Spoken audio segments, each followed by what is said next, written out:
안녕하세요. 건법부자 유상목 법무사입니다. 안녕하세요. 조건입니다. 네, 안녕하세요. 반갑습니다.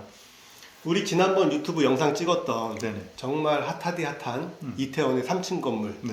3,500만 원에 시작했던 공매 물건이 낙찰이 됐습니다. 그렇죠. 네, 얼마에 낙찰됐는지 아시죠? 지난번 영상의 마지막에도 저희가 공개를 네. 했지만 네, 4억 5천만 원. 네, 감정가의 무려 1,200%가 넘는 낙찰가를 기록하면서 낙찰이 됐습니다. 맞아요. 네. 우리 이 건물을 접근을 할 때 물론 당연히 리모델링 공사를 할 거를 예상을 하고 생각을 하고 접근을 했는데 네네.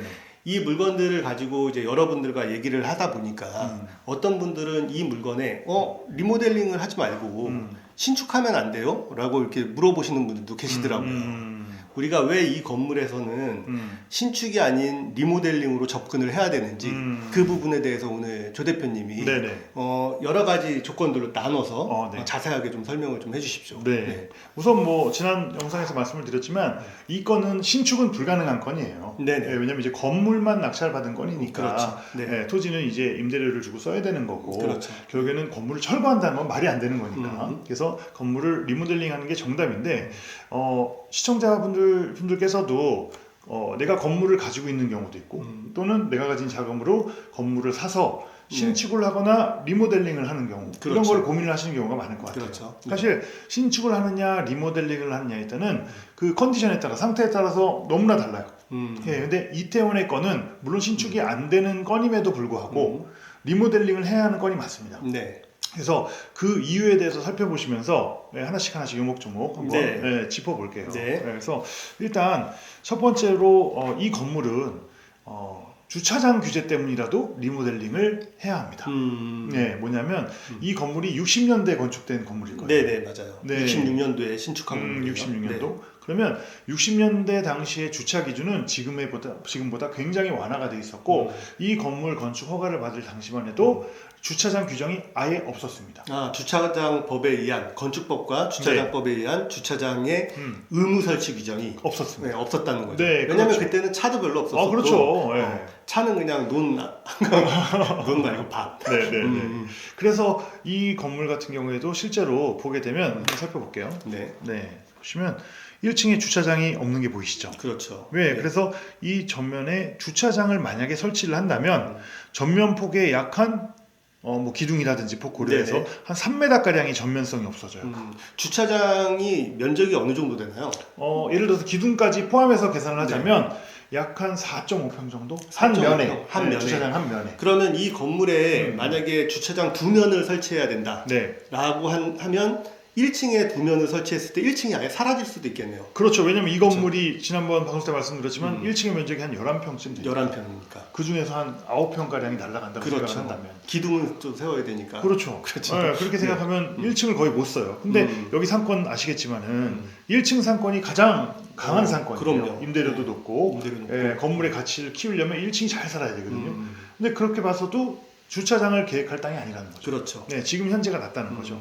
네, 그렇게 생각을 한다면 이거는 신축을 해서는 현행법에 의해서 주차장 계획을 하게 되면 2대 이상 계획해야 돼요. 그렇죠. 네, 그러면은 1층이 날아간다고 생각하면 야, 건물의 가치가 너무 떨어지겠구나. 완전히 사라질 수도 있어요. 네, 네네. 너무 떨어지겠구나. 그래서 그 이유 때문에 그렇고 또 화면을 보시면 대지 안에 공지라는 규정이 있어요. 네. 우리 법무사님 잘 아시겠지만 네. 이웃과의 경계에서 떨어져야 되는 건물의 이역거리거든요. 네, 맞아요. 그 당시에는 그런 규정이 없어서 거의 붙여서 지었어요. 지금 보시면. 그러네요. 네, 그런데 지금은 50cm는 떼야 됩니다. 그린생활 시설 기준으로. 그러니까 인접 대지와 그 경계에서 네, 양쪽으로 50cm씩 맞습니다. 띄어야 되는 거죠. 맞습니다. 지금 보시면 아예 붙여서 지었죠. 이게 양쪽으로 지어진다고 하면 약 전면 폭이 1m가 줄어들고 1m가 줄어든. 네, 거기에 주차장까지 생각하면 야 이거 전면의 공간을 많이 못 쓰겠는데 그렇죠. 네, 이런 없어지는 생각을 거죠. 네. 할 수 있는 거죠. 그리고 일조권도 고려를 해야 합니다. 네. 네, 지금 뭐 이거는 정확하게 따지진 않았지만 이 뒤편이 약간 고지되긴 해서 그럼에도 불구하고 일조권을 3층 이상 올라갔을 때는 생각을 할 필요가 있다. 근데 이거는 일반인 분들이 좀 헷갈릴 수 있을 것 같아요. 네네네. 그 일조권이 네. 보통 주택이나 주거 지역에서 적용되는 거다 보니까 이 부분을 보면서 여기는 누가 봐도 상업 지역인데 이렇게 생각을 해서 일조권 안 받아도 될 것 같은데라고 생각하실 수도 있을 것 같아요. 그거는 네. 눈에 보이게 상권이 형성됐다고 해서 상업 지역이 아니고 도시계획에 의해서 이 땅이 주거지역인지 상업지역인지 이미 결정이 돼 있는 거예요. 이 땅은 어떤 지역이었죠? 여기는 일종 일반 주거지역입니다. 그래서 그러니까 건폐율, 일조건이 네, 그렇죠. 일조권 적용받고 그래서 일종 일반 주거지역의 건폐율이 지금 현행 60%에 용적률 150%거든요. 네네네. 근데 이 건물은 지난 시간에도 한번 말씀드린 것 같은데 용적률이 150%를 초과해 있습니다. 그렇죠. 이미 건물이 크게 지어진 거예요.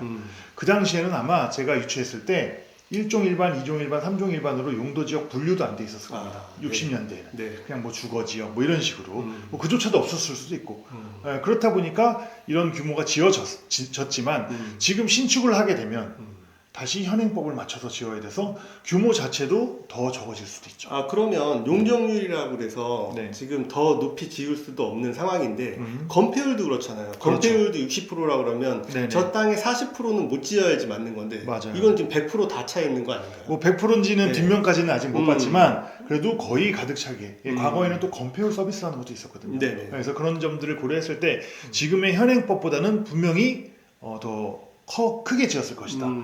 더 완화된 규정을 적용받아서 지었을 것이다. 자 그러면 정리를 해보면 일단 지금 저기를 신축을 한다라고 하면 네. 주차장을 넣어야 된다. 그렇죠. 그리고 대지한 공지라고 해서 한 1m 정도를 네네. 이격거리를 둬야 된다. 맞아요. 그리고 북쪽에서 1조 사선을 받아서 굉장히 건물이 올라가는데 제한을 많이 받을 것이다. 맞아요. 그리고 건폐율도 지금 거의 90%막 되어 있을 텐데 60%로 낮춰야 되고 그렇죠. 용적률도 지금 한 200%를 제가 넘는 걸로 알고 있어요. 근데 그것도 150%로 낮춰야 된다. 그렇죠. 그렇게 하면 건물을 혹시 지을 수 있나요?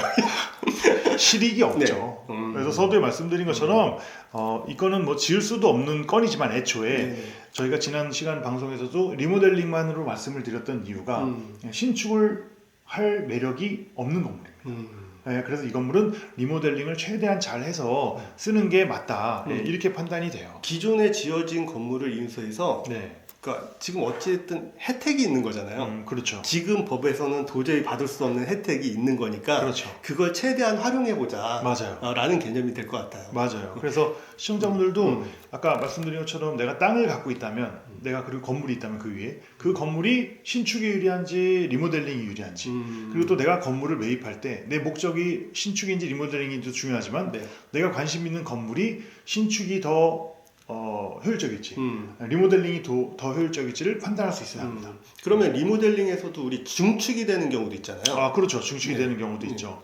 그래서 중축은 용적률이 이렇게 좀 남아 있어야 가능한 얘기인가요? 그렇죠. 이 건은 중축이 안 되는 건이라고 보고 제가 그래서 다른 건을 한번 찾아봤는데 네네. 뭐 그냥 망원역 주변이에요. 그래서 망원역 주변에 한번 망원 시장 골목 네. 살펴봤는데 유동인구 굉장히 많은 시장 골목이거든요. 근데 이 건물 한번 볼까요? 이 건물. 이 건물 보시면 주차장 없죠. 그렇네요. 2층으로 돼가지고 이 유동인구 많은 곳에 네네. 이거 신축을 고려할 수도 있겠지만 야 1층에 뭐 넣고 하면 차라리 그냥 이대로 쓰는 게 더 낫겠다라는 생각 들 수 있잖아요. 네네. 이 건물에서 만약에 증축을 한다면 지금 과거에 몇 년도 건물인지 제가 살펴보진 않았지만 이 당시의 건물은 이 당시대로 두고 현행법에 맞게 증축되는 부분만 네. 현행법에 맞추면 돼요. 그래서 예를 들어서 대표적으로 주차장 기준이라면 네네. 지금 주차장이 한 대를 계획하기 위해서는 건축을 40평 이상 건축을 하게 되면 한 대를 지어야 되고 20평 초과되는 부분부터 한 대를 계획하게 됩니다. 다시 말씀드리면 20평 초과 40평 이하에서 한 대. 그 정도 수준에서 이제 건축을 해야 되거든요. 근데 네네. 20평 이하로 증축을 하게 되면 주차장 신설 안 해도 돼요. 그러면 이 건물에 내가 굳이 증축을 하고 싶다 그러면 20평 이하로 하게 되면 주차장 규정을 피해서 증축을 할 수 있겠죠. 근데 여기서 만약에 내가 20평 이상 증축을 하겠다라고 하면 주차장을 증설해야 합니다. 근데 보시면 증설할 자리가 없어 보이거든요. 제가 그렇죠. 봤을 때. 그렇습니다. 그래서 이러한 건물들 같은 경우에는 우리가 신축으로 접근하는 것보다는 리모델링으로 접근하는 게 네. 확실히 유리한 상황이다. 맞습니다. 라는 것 같아요. 네, 맞습니다. 자, 그러면 우리 리모델링이 그렇게 좋은 건 알겠는데 리모델링 공사 비용은 어떤가요? 비용은 네. 아까 제가 이태원 거를 한번 보면서 다시 말씀을 드리면 그때도 제가 지난 방송에서도 말씀드렸지만 여기는 전면성 확보를 위해서 네. 개방감을 줘야 된다 그랬잖아요. 네. 지금 여기 주변에도 보시면 다 이렇게 개방감 있는 그렇죠. 1층도 개방감 네네. 있는 이렇게 개방감 있는 건물들인데 네.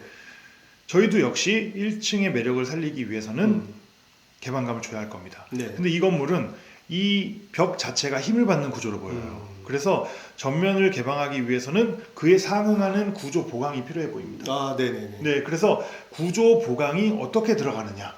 그래서 내가 하고 싶은 기존 건물 대비에 하고 싶은 구조가 얼마나 이 기존 건물 구조를 바꾸느냐에 네. 따라서 보강 비용이 달라지게 될 거예요. 그리고 철거도 마찬가지예요. 지금 네. 보시면 2층, 3층도 지금 철거를 좀 해야 되거든요. 전면 개방감을 주기 위해서. 그렇죠. 그러면 구조 보강이 필요하고 또 철거를 해야 되는데 그 철거에 대한 비용이 신축 철거는 그냥 포크레인으로 다 효율성 그렇죠. 있게 네.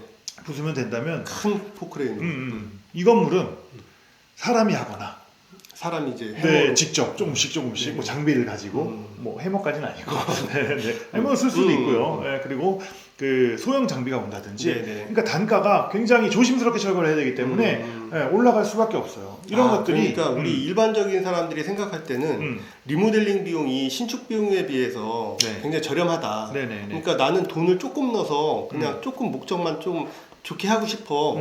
이렇게 접근을 하는 건데 어떤 상황에서는 리모델링 비용이 굉장히 많이 들어갈 수도 있다. 물론 절대값은 네. 신축과 리모델링 같은 건물을 비교했을 때 당연히 신축 비용이 더 많이 들죠. 네네. 하지만 효율성이라는 게 있잖아요. 저희가 이제 리모델링을 했을 때 제약이 있지 않습니까? 또 내가 네. 하고 싶은 구조도 안 나오고, 뭐 기존 그 노후화된 골격에다가 또 노후화된 설비에다가 이런 걸 무릅쓰고 절감된 비용을 위해서 리모델링을 하는데 그 비용의 비율이 신축 대비해서 약 한 뭐 예를 들어서 한 70% 들어간다.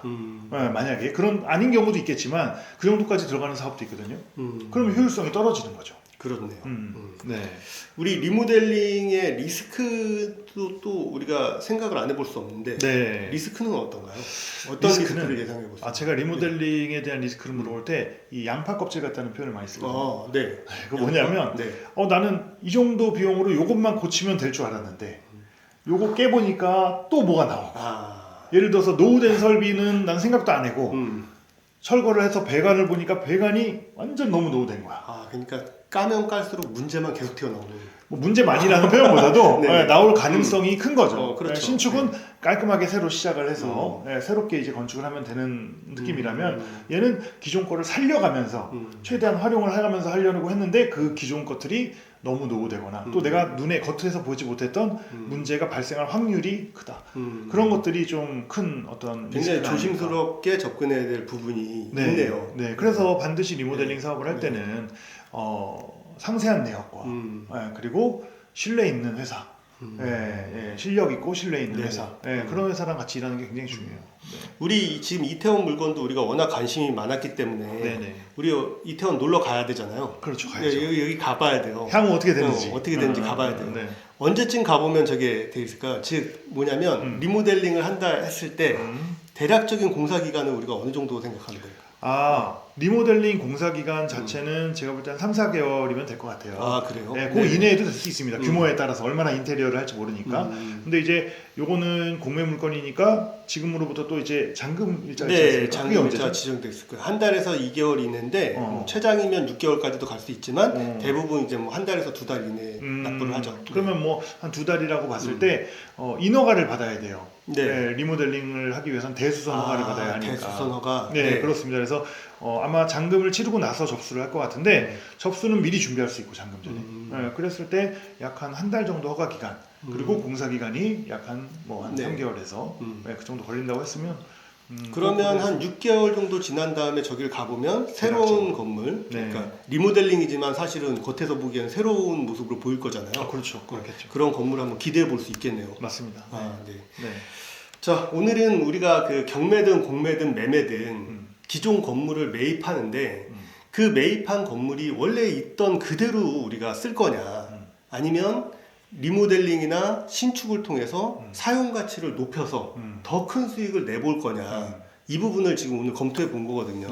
오늘 설명해 주신 내용 이걸 감안해서 우리가 기존 건물을 매입했을 때 신축을 할 거냐 리모델링을 할 거냐 한번 판단해 보는 기준이 됐으면 좋겠습니다. 다음 시간에 또 뵙겠습니다. 네. 감사합니다. 감사합니다.